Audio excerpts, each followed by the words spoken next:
देखो आईएएस बनने के बाद आप में से कई लोग आईपीएस बनेंगे, जैसे एज्यूम करते हैं IPS, may be you get into IRS which is custom excise. IRS दो होते हैं ना, आईटी होता है, कस्टम एक्साइज वाला होता है। In custom excise you also have some police powers when you are specially in the narcotics.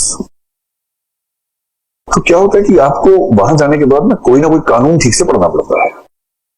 If you get into IRS IT, आपको एक्सपर्ट बनना है। इनकम टैक्स एक्ट 1961 शायद है, तो उसका एक्सपर्ट बनना पड़ता है। एक्ट इतना है लेकिन उससे केस लॉ मिला के इतना मोटा हो चुका है। और आईआरएस की ट्रेनिंग का बेसिक मतलब है इनकम टैक्स एक्ट को ठीक से पी जाना है, नहीं तो लोग आपको पी जाएंगे बाद में। I have seen many IRS officers, उनकी हालत देखकर दया आती है बाद में। आईआरएस बन गए, बैकग्राउंड क्या है कि मैंने ग्रेजुएशन में फिलोसफी पढ़ी है। Great, I know what Shankaracharya said, I know what Nagarjuna said, I know what J.S. Mill says, I know what John Rawls, Plato, Aristotle says, Socrates say, and I got into IRS, Indian Revenue Service. Training में मैंने पढ़ाई की, मैं मौज करता रहा, and the training academy had a moral responsibility to get me passed, so they managed everything, so I could pass the exam. और मैं बिना पढ़े एग्जाम पास करके पहुंच गया और बन गया ACIT। कितना लंबा नाम है, assistant commissioner of income tax. और ऐसे है, ये आपकी डेजिग्नेशन होती है। This is the first designation that you are given when you come into IRS. अब वहां हीरो बन के जा रहे हैं, बैठे तो आपके असिस्टेंट ने, who happens to be an income tax officer, ITO. ITO जगह का नाम नहीं होता है, मतलब आईटीओ एक ऑफिसर का नाम भी होता है, ऑफिस का भी होता है। तो income tax office is ITO, income tax officer is a designation which is I mean subordinate to IRS officers. वो कह रहे सर 3-4 बहुत क्रिटिकल केसेस हैं, आप सुनने होंगे, आपको आपने केस सुनना होता है। बोले हाँ सर, आप आईआरएस से ट्रेनिंग करके आए ना? हाँ मैं ट्रेनिंग करके आया हूं। तो फिर कह रहे सर कल कोर्ट लगा दी आपकी, एक केस कर ले, 3-4 केस जरूरी है, पेंडिंग है, आप मेरा लगा दो। नेक्स्ट डे कोर्ट में जज वाली जगह बैठ गए, आप जज हैं। आप समझ रहे, बहुत मजा आता है। आप आईआरएस हैं, आप जज हैं, आप बैठ गए, अच्छे से गद्दे वाली सीट है, आपने उसे चल के देखा, बढ़िया पहिया घूम रहा है, आगे पीछे हो रहा है, आपने कहा very good seat, good chair.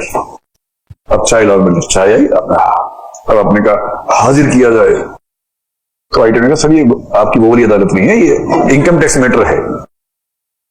तो फिर 2 लोग आए, एक इधर से एक इधर से, तो पता लगा ये उस कंपनी का चार्टर्ड अकाउंटेंट है जिसने LLB भी किया हुआ है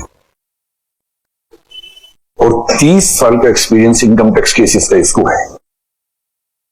He has been doing income tax cases for last 30 years. इधर सरकार की तरफ से एक वकील आया है, वो भी 50-55 की उम्र में है, and he has also the experience of 30 years in income tax matters. अब दोनों बहस कर रहे हैं इस भाव से कि आप तो जानते ही हैं, हम बहस कर रहे हैं, आपको सब पता ही है। फिर कहते हैं Sir, according to Section 80G of the Income Tax Act and the decision given by the Supreme Court in the matter of 1997, this was ascertained that आप करें अच्छा, आप कागज पे नोट कर रहे हैं कि भैया इनकम टैक्स एक्ट पढ़ना पड़ेगा। अब तो आप ह्यूरिस्टिक प्रोसेसिंग में चल रहे हैं। वो दन आर्गुमेंट दे रहे हैं सर इस सेक्शन में लिखे, उस सेक्शन, उनको याद है सारा सर, सेक्शन ये, क्लॉज ये, सब क्लॉज ये, judgment given by the cat या जो भी कोई बॉडी, आईटेट बोलते हैं, income tax appellate tribunal, decision given by the ITAT in the year this, this was the name of the case, this was decided on the basis of this, my client should not be given the notice. आपको राहत मिली कि हो गया पूरा। आपने मन में सोचा काश मैं ऐसा बोल पाता, और मालिक आप हैं, आप जज हैं। फिर सरकारी वकील ने बोला कि सर बकवास कर रहे हैं, बेकार की बातें हैं, इनकम टैक्स एक्ट का ये क्लॉज जो है ना, इसमें जो बात है वो अप्लाई होगी, यहाँ पर ये बात अप्लाई नहीं होगी। And if we see the cases this person is quoting are fake cases. See these 3 cases in the income tax act decided by the ITAT and by the Supreme Court later on. आप लोग ये भी अच्छा बोलता है, good, both are good.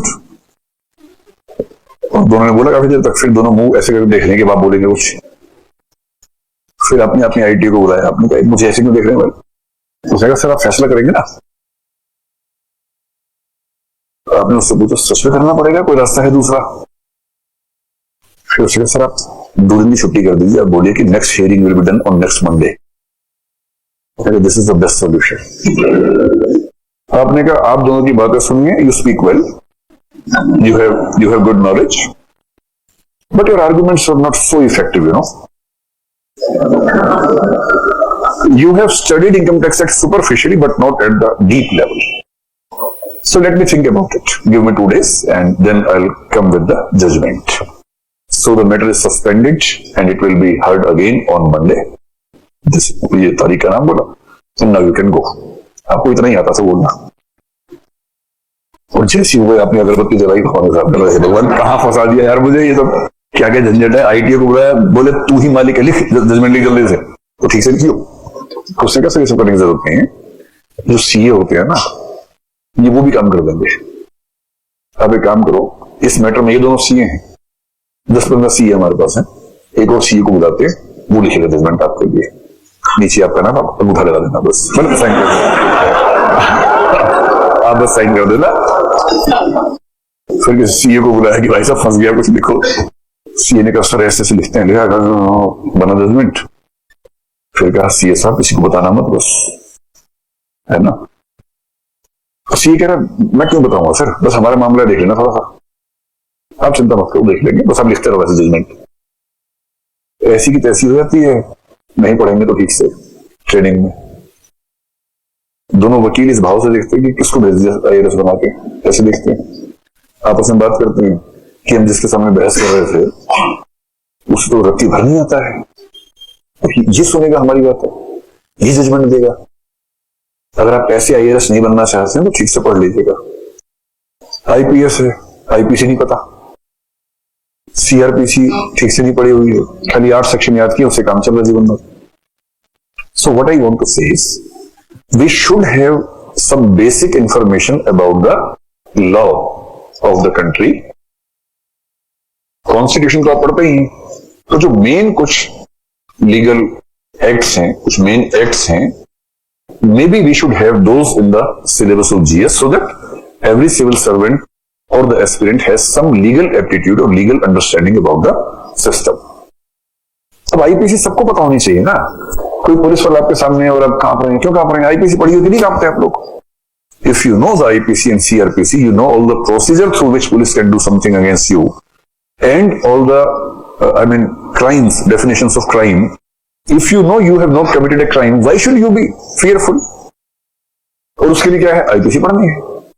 So why shouldn't we include IPC और maybe CRPC और कुछ मेन एक्ट जो होते हैं हमारे देश में चलने वाले, वो अगर होंगे, और maybe basic provisions, specifically mentioned provisions, these 10 provisions from this act, 5 provisions from this act, so that you have a good understanding of the law of the country when you are in the civil services.